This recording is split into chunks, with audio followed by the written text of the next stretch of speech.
பொருந்தாத இணை எது அப்படின்னு சொல்லி கேட்டிருக்காங்க. சோ ஆதிச்சநல்லூர், அரிக்கமேடு. சோ இது ரெண்டும் வந்து என்னது? சோ அகழாய்வுகள் நடைபெற்ற இடங்கள். சோ அப்ப இது வராது. ஏறுகோள், எருதுகட்டி. சோ இது வந்து பாத்தீங்கன்னா இது ரெண்டுமே வந்து பாத்தீங்கன்னா ஏறு தழுவுதல் அப்படிங்கிற நிகழ்ச்சியை குறிக்கக்கூடியதுதான். சோ இந்த ஏறுகோள் அப்படிங்கிறது வந்து பாத்தீங்கன்னா சிலப்பதிகாரம், புறப்பொருள் வெண்பா மாலை இந்த நூல்கள் எல்லாம் குறிப்பிட்டிருக்காங்க. எருது கட்டி அப்படிங்கிறது மாடு தழுவுதல் அப்படிங்கிறது வந்து பாத்தீங்கன்னா பல்லு நூல்ல குறிப்பிட்டிருக்காங்க. அப்ப இது ரெண்டுமே வந்து பாத்தீங்கன்னா எதைதான் குறிக்குது?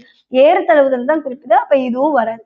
பட்டிமன்றம், பட்டி மண்டபம். சோ இந்த பட்டி மண்டபம் அப்படிங்கிறது என்ன அப்படின்னு பாத்தீங்கன்னா, அதாவது பலர் இருந்து உரையாடக்கூடிய இடத்தை தான் சொல்லக்கூடியது. சோ இந்த காலத்துல நம்ம பட்டிமன்றம் குறிப்பிட்டோம்.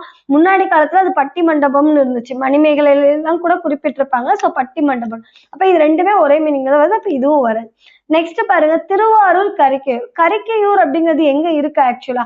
கரிக்கையூர் அப்படிங்கிறது வந்து பாத்தீங்கன்னா கோத்தகிரியில வந்து பாத்தீங்கன்னா நீலகிரி மாவட்டம் கோத்தகிரி பக்கத்துல இருக்கக்கூடிய ஒரு ஊர். இங்க வந்து பாத்தீங்கன்னா இந்த பழைய காலத்து ஓவியங்கள், ஏறு தழுவுதல் பத்திய ஓவியங்கள் வந்து காணக்கூடிய இடம் தான் கரிக்கையூர். சோ அப்ப திருவாரூர் கிடையாது. அது வந்து பாத்தீங்கன்னா எங்க இருக்கு? நீலகிரி மாவட்டம் கோத்தகிரி பக்கத்துல இருக்கக்கூடியது. அப்ப இது ரெண்டுக்கும் தான் சம்பந்தமே இல்லாம இருக்கு. ஆப்ஷன் ஏ தான் கரெக்டான ஆன்சர்.